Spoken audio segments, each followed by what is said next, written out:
مساء الخير يا برو. قبل اي حاجة، لو انت لسه بتتفرج اول ما بتتفرج عليا، خش تاني متنساش تفعل زر الجرس وتعمل لايك الكومنت بتاعك الحلو.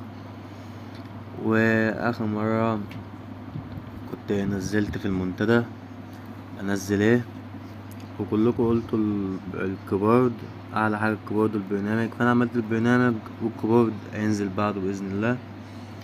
صلى على حبيبك النبي ومتنساش تفعل زر الجرس. تعالوا نشوف.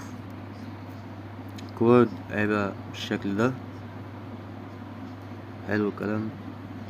اهلا ومرحبا بك. صفحة رئيسية زي ما هو بيقولك من تحت كده. انت هتخش هنا كل ما تخلص صفحة.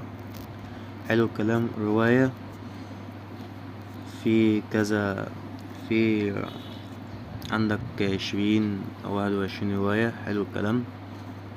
تطلع كده تخش على البندات. البندات انا شارح لك كل حاجة، الجيميل، عنوان، الكود الاول، التاني، التالت، الرابع، وهنا الشرح. هتضغط عليه يعمل لك اللي انت عايزه. انا شارح كل حاجة اصلا.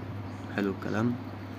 تطلع تخش على الستوريز اللي هو القصص الانبياء، تقرأ براحتك. ولو لقيت زرار اللي هو صغير كده اضغط عليه هيدخلك على القصة كاملة. في قصص يعني مش بتبقى كاملة، فحطها لك في الزرار وانت تضغط عليها براحتك، تتنقل يعني عبر الصفحات. تخلص تخش على كويتس لوف، اقتباسات حب.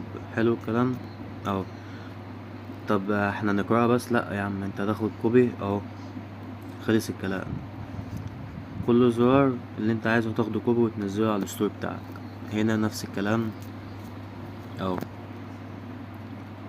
ودي اداية اول 6 زرارات من اول هنا لحد هنا. ادي كده ال6 اداية. حلو الكلام.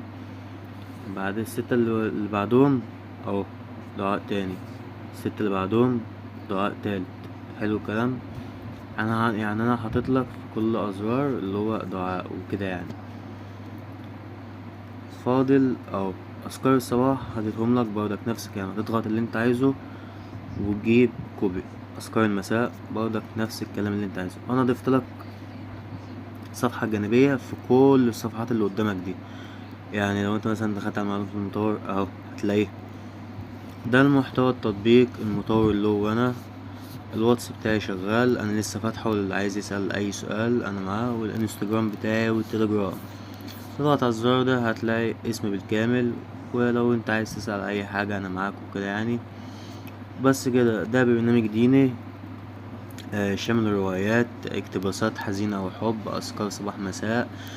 في صفحة جديدة اللي هو اول مرة تكون في برنامج الديني، اللي هو البرنامج الفك وكده يعني. بس فمتنساش تفعل زر الجرس وتعمل لك الكومنت بتاعك الحلو. وكان معاك وسكون اندرويد.